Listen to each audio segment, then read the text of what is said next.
concentré jusqu'au bout. Alors qu'il ne lui reste plus que quelques centaines de mètres à parcourir avant la ligne d'arrivée du Vendée Globe, François Gabard est tout à sa manœuvre. À part un balcon avant abîmé, son bateau semble en parfait état.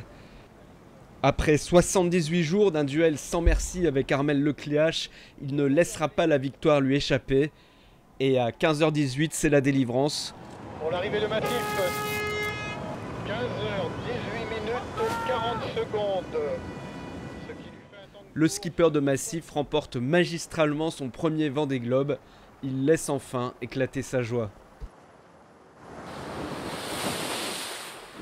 Ce qu'il vient d'accomplir est un exploit. À 29 ans, François Gabard est le plus jeune vainqueur de l'histoire de la course. Le plus rapide en solo autour du monde avec un temps de 78 jours, 2 heures et 16 minutes et une vitesse moyenne hallucinante de 15,3 nœuds.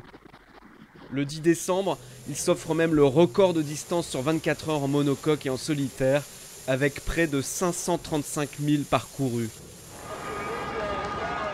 3 records pour un seul homme qui malgré tout garde la tête froide. En fait, quand je suis parti sur cette course, je pensais pas du tout à jouer la victoire, vraiment. Je savais que je pouvais, mais c'était pas l'objectif. Je pense que j'ai commencé à me dire c'est possible dans l'Indien.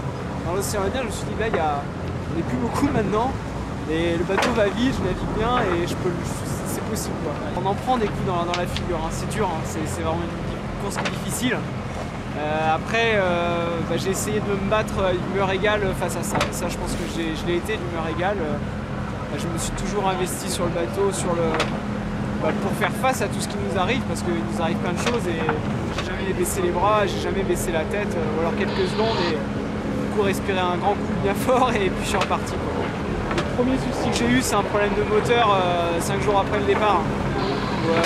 L'énergie c'est important, là on a des hydros qui marchent super bien, mais c'était un peu dur. J'ai réussi à réparer ça. Ça s'arrête jamais. J'ai jamais eu l'impression d'avoir une seconde de pause, quoi. Pendant 77 jours, là, même jusqu'à la fin, là, on pourrait croire même qu'à limite le golfe de Gascogne ça aurait pu être un peu cool avec un peu d'avance. Non, rien du tout. 40 nœuds, des cargos, des pêcheurs, tout le temps. Ça a toujours été dur. Et on n'a jamais pu se reposer. J'ai appris sur moi, je crois. J'ai appris qu'on avait des limites qui étaient très loin. On peut aller très loin. Enfin, toute l'intensité justement qu'il y a eu pendant ces 3 mois, c'est grâce à Armel.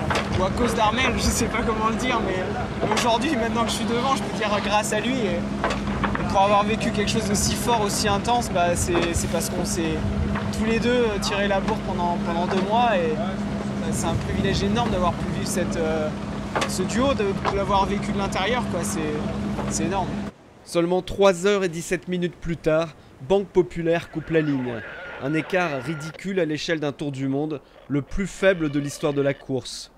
Alors qu'il remonte le chenal des sables sous les acclamations, Armel Lecléache, 34 ans, déjà second lors du Vendée Globe 2009, pense encore au bras de fer qu'il a opposé à Gabard. Pour moi ça s'est joué au long du Brésil.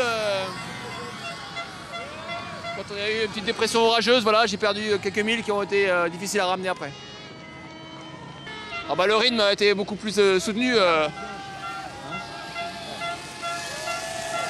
J'étais venu pour ça, pour être plus en avant par rapport à il y a 4 ans, notamment dans les Terres du Sud où j'avais été un cran en dessous.